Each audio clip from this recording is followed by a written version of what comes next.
Selamat pagi buat kita semua, Bapak Ibu Saudara.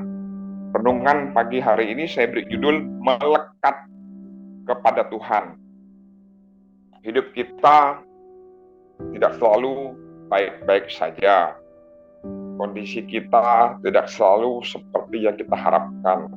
Ada kalanya dalam hidup ini, kesehatan kita suatu saat akan terganggu karena fungsi organ tubuh kita menurun, mengalami yang namanya degradasi. Ada kalanya usaha kita juga tidak selalu baik-baik, tidak selalu menguntungkan. Ada kalanya juga merugikan. Dagangan kita juga demikian. Dengan kondisi saat sekarang ini nggak selalu rame. Ada kalanya pembeli sepi, omset penjualan semakin menurun. Jadi hal-hal seperti ini membuat kita tidak ada jalan lain. Mau tidak mau hidup kita harus melekat kepada Tuhan, terkoneksi terus kepada Tuhan.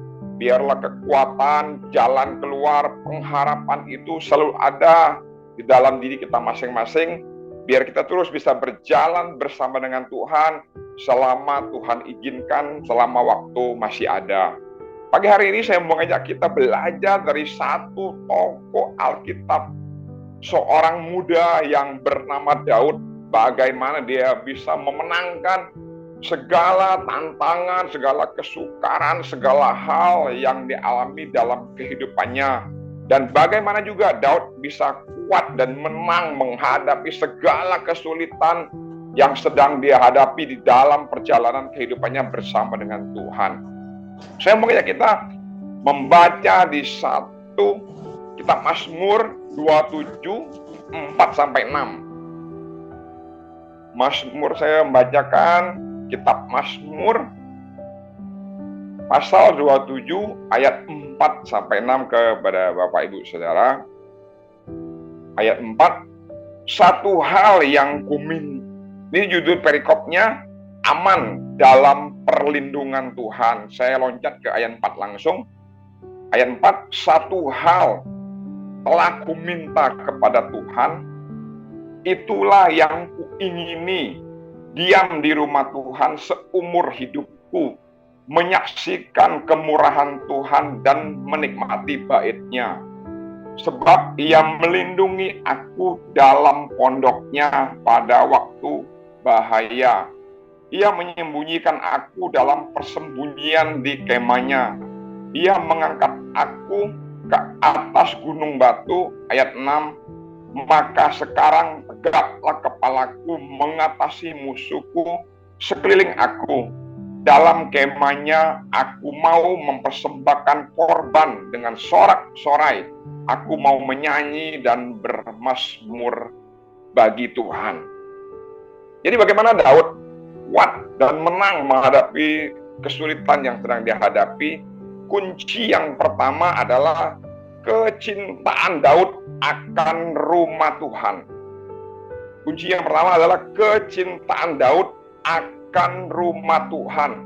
Mazmur ini dibuat bukan kondisi Daud lagi baik-baik saja. Mazmur ini ditulis bukan kondisi Daud lagi keadaan nyaman, aman, semuanya terkendali. Tidak, justru sebaliknya.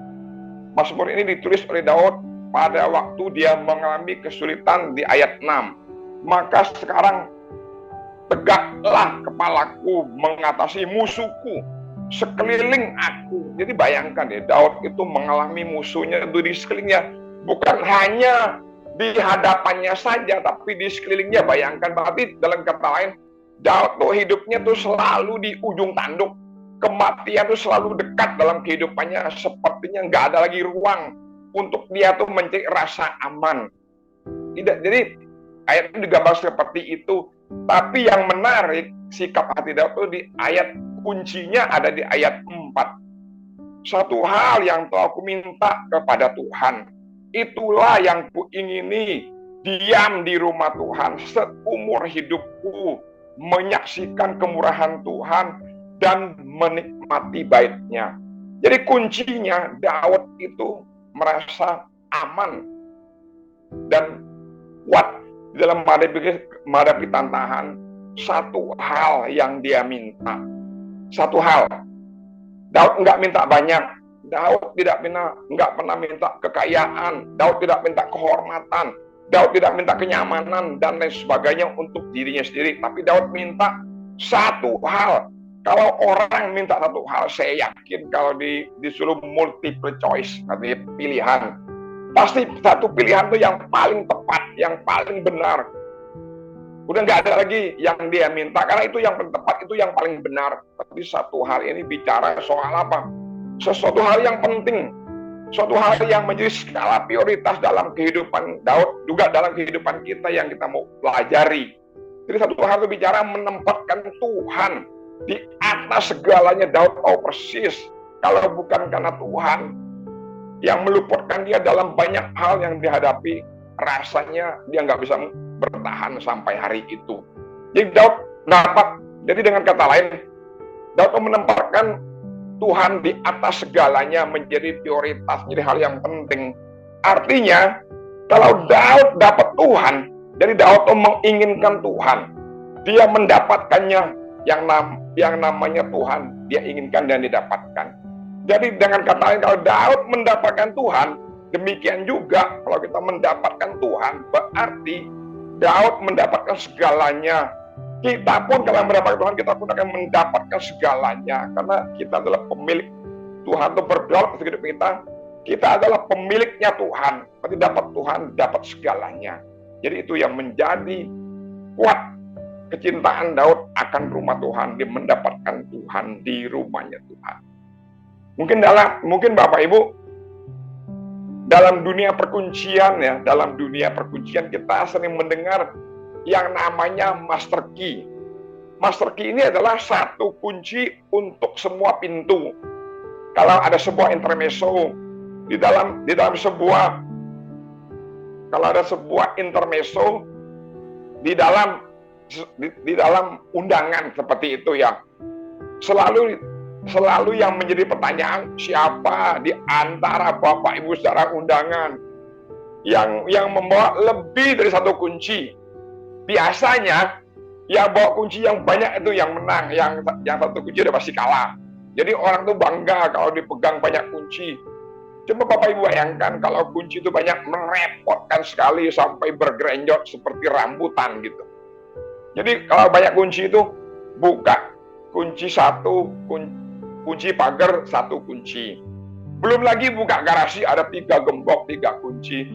Belum lagi buka pintu yang utama, dapat dibayangkan ya. Betapa repotnya kalau banyak kunci.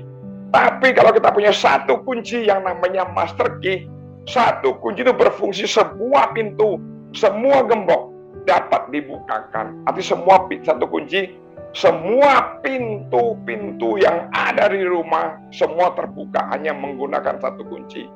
Tentunya hal ini itu mempermudahkan kita dan memperlancar kita di dalam kita melakukan banyak hal. Dan juga itu dapat meminimalisir waktu yang kita butuhkan. Kalau satu kunci itu adalah Tuhan, kita miliki dalam kehidupan kita, semua pintu terbuka. Pintu keluarga terbuka, pintu berkat terbuka, pintu kesembuhan terbuka, pintu hubungan, semua apa yang kita lakukan dalam kehidupan ini, semuanya terbuka. Itu satu hal yang sangat penting. Dan seumur hidup, Daud itu bicara seumur hidupku, kata Daud, menyaksikan kemurahan Tuhan dan menikmati baitnya. Jadi satu hal dan seumur hidup itu yang Daud ingini dalam hidupnya. Seumur hidup dia waktu yang lama. Daud tuh ingin berlama-lama di rumah Tuhan. Waktu yang lama, berlama-lama di rumah Tuhan. Seumur hidup itu menggambarkan hal seperti itu. Adalah waktu yang menyenangkan. Jadi waktu yang berlama-lama itu adalah waktu yang menyenangkan. Menikmati rumah Tuhan. Dengan kata lain, Daud itu menggambarkan ya, aku mati sekalipun di baitnya di rumah Tuhan, aku rela, kata Daud. Itu namanya tuh seumur hidup. Waktu yang berlama itu waktu yang menyenangkan. Mungkin kita, ini suatu hal apa ya, yang mungkin sesuatu hal yang biasa kita dengar, ini klise. Kalau kita berpacaran dulu, kita kan pengennya waktu tuh berlama-lama. Kenapa kita mau berlama-lama? Karena kita tuh membangun hubungan dengan orang yang kita cintai, orang yang kita kasihi, makanya kita perlu berlama-lama. Coba kalau kita tuh membangun hubungan dengan orang yang gak kita sukai, kita nggak akan kerasan, kita nggak akan betah. Sebentar saja kita udah cabut, seperti itu kalau bahasanya. Jadi berlama-lama itu soal yang menyenangkan.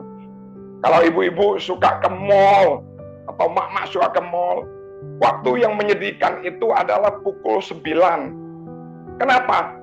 Karena mall itu tutup. Jadi ibu tuh nggak bisa berlama lagi untuk mencari barang yang ada sale-salenya seperti itu.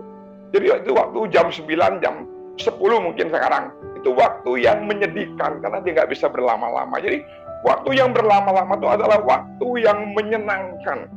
Rumah Tuhan buat Daud itu adalah waktu yang menyenangkan. Dia bisa berkomunikasi dengan Tuhan, bercengkrama dengan Tuhan, bercerita dengan Tuhan, bercurhat dengan Tuhan.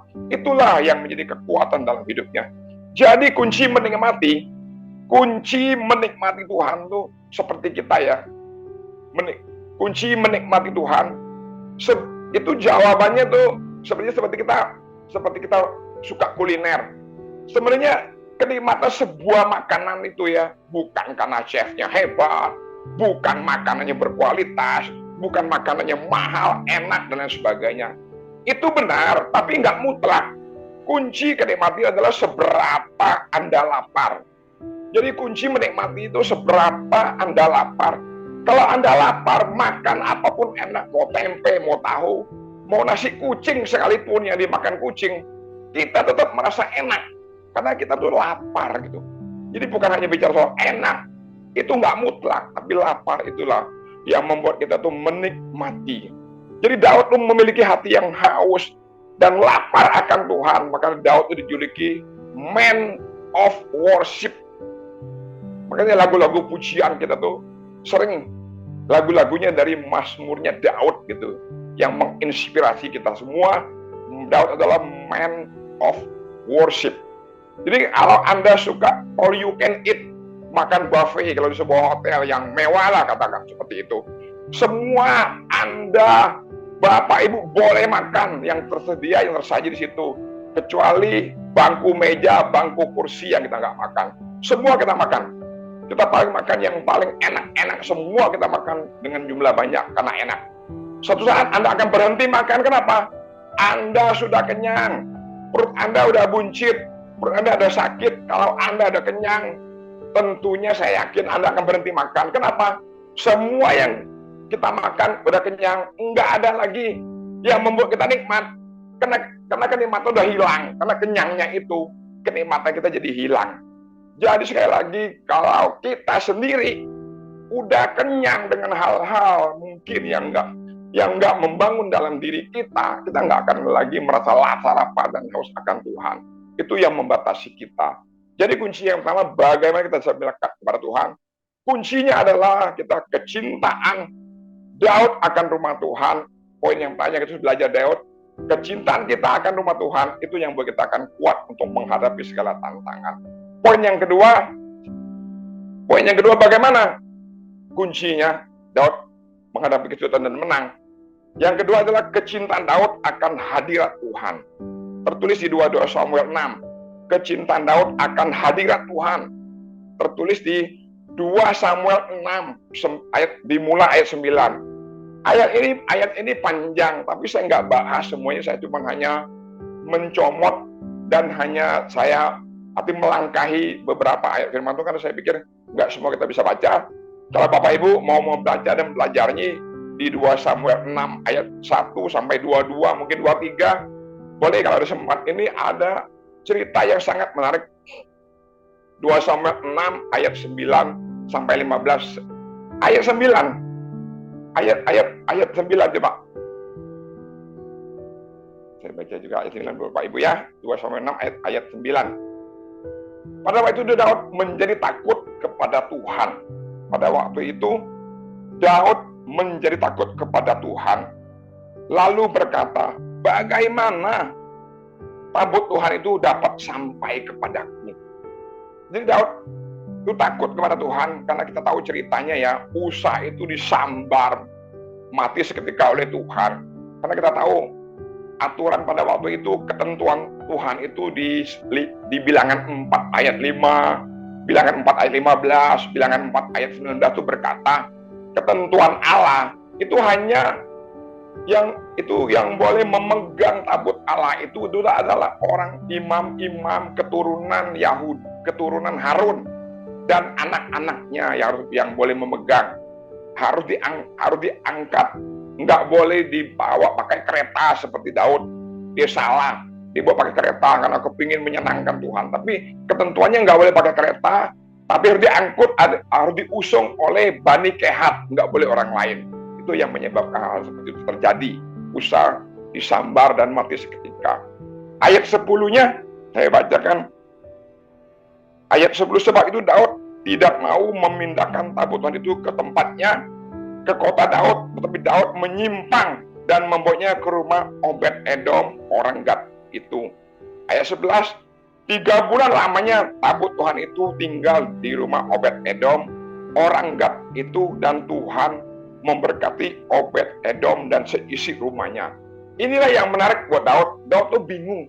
Kenapa tabut Tuhan itu begitu ada di rumah Obed Edom itu diberkati. Itu yang membuat Daud jadi belajar dari kesalahan.